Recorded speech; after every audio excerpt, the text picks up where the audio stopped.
শিখি আমরা যে আমি বলি এটা বর্তমানকাল, আকুলু মানে আমি বলি, সেটা নর্মালি আমি বলি।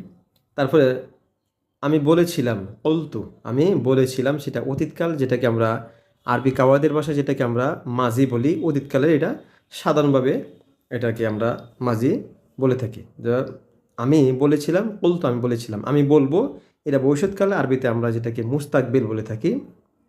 তো সাআকুলু আমি বলবো, তাহলে আমি বলি, আকুলু আমি বলেছিলাম, কুলতু আমি বলবো, সাআকুলু আমি বলবো। সেটাকে সিন যখন যুক্ত করি আমরা, তখন সেটাকে ভবিষ্যতের ক্ষেত্রে নির্দিষ্ট হয়ে যায়। সিন যুক্ত করলে সাআকুলু আমি বলবো, সেটা ভবিষ্যৎকালের জন্য। তা আমি বলছি, আনা আকুলুল আন আমি বলছি, যেটা বর্তমান কাল নির্দিষ্ট করে, যেহেতু আমরা আন বলছি সেটাকে বর্তমানকে একেবারে নির্দিষ্ট করে দেয়। এখন আনা আকুলুল আন আমি বলছি, তারপরে আমি বলছিলাম, আমি একটা অতীতকালে কোনো একটা কাজ চলমান ছিল এরকম বোঝালে সেটাকে আমরা মাজি ইস্তেমরারি, অর্থাৎ অতীতকালে কোনো একটা কাজ চলমান ছিল। আমরা জানি সকলে যে অতীতকাল বা মাজি হচ্ছে 6 প্রকার, তার মধ্যে এটা একটা প্রকার।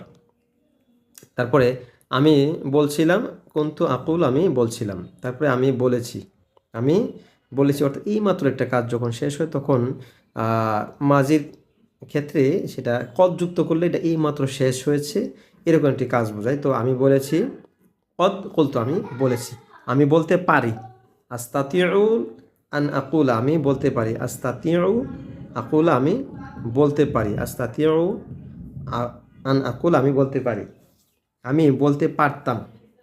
কুনতু আস্তাতিউ আন আকুলা আমি বলতে পারতাম, কুনতু আস্তাতিউ আন আকুলা আমি বলতে পারতাম।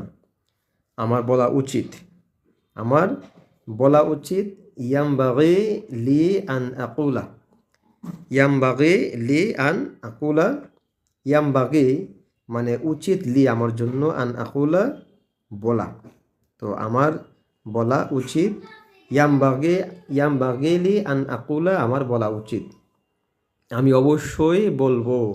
তো ভবিষ্যৎকালের জন্য তাকিদ দিয়ে বলা হচ্ছে, তাহলে সাআকুলু বিত্তাকিদ আমি অবশ্যই বলবো, এটাকে তাকিদ এই কথাটি যখন আমরা যুক্ত করে দেব তখন অবশ্যই অর্থ হয়ে যাবে, আমি অবশ্যই বলবো, সাআকুলু বিত্তাকিদ আমি অবশ্যই বলবো, সাআকুলু বিত্তাকিদ আমি অবশ্যই বলবো। আমাকে বলতে হবে, আমাকে বলতে হবে, ইয়াজিবু আলাইয়া আন আকুলা, ইয়াজিবু আলাইয়া আন আকুলা আমাকে বলতে হবে, আমি বলতে